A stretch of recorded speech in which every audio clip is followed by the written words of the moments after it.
Another person who, some would say, knew the former president, very well, son of former president and former vice president, John Evans Atta-Mills. We're talking about Sam Kofi Atta-Mills, the son of the late John Evans Atta-Mills. He is signing the book of condolence for the man who served as president and had his late father as vice president. He is penning down some few words. Personally, I can only speak for myself, but the former president, for me, he was a hero for me, and he helped shape my future, and I'm very grateful for that. I mean, the fact that he picked my father in 1996 to be his running mate, to also be the vice president of Ghana, and he personally campaigned for my father also in 2008 and made sure that he became president. Obviously had a huge impact in my life, and today I get the level of recognition I get because of those single decisions that he made. So for me, I'm extremely grateful. I met him just a few weeks before he passed away, and he extended me that opportunity to meet him, and we had a very good discussion. So for me, I'm very sad, but I'm also grateful. He played a huge role in my life, and I can't deny that. Still watching the Citi Newsroom on Citi TV. Now, over the weekend, the president was at the graduation ceremony of the University for Development Studies, UDS, and he proposed the institution be named after the former president, John Rawlings, even though while he was alive, he rejected the idea. Now, that proposal has engendered some level of conversation, so we'd like to bring you the latest angle to that particular story.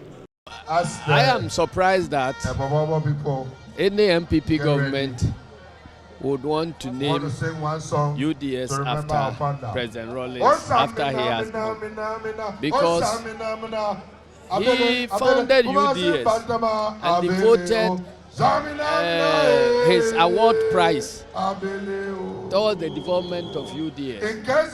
In spite of this, there was a vice chancellor who decided to present an award to J.J Rawlings when Nana Akufo-Addo was Attorney General and President Kufuor was in power.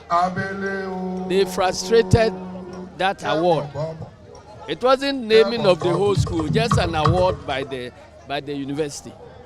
They frustrated it and eventually sacked the vice chancellor. So what has happened? That they now want to name the whole university. The same Attorney General who resisted now wants to name the university after him. What has changed? That's the question I was asking. Place of burial and how a person is buried is determined by the person himself.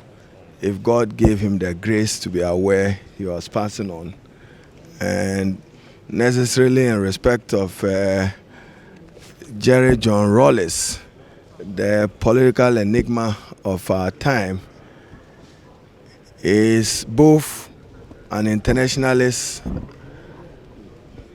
a nationalist, a patriot, and he belonged to a family and a political party. So it should be the joint, combined effort of his family,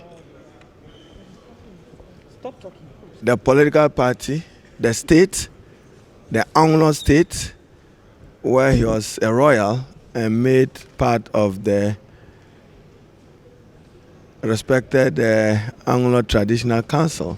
They must combine their effort to give him a befitting, dignified funeral, not an ostentatious funeral, not a flamboyant funeral. Anything flamboyant and ostentatious will not reflect the ethos that J.J Rawlings stood for. Speaking as Minister for Trade and Industry,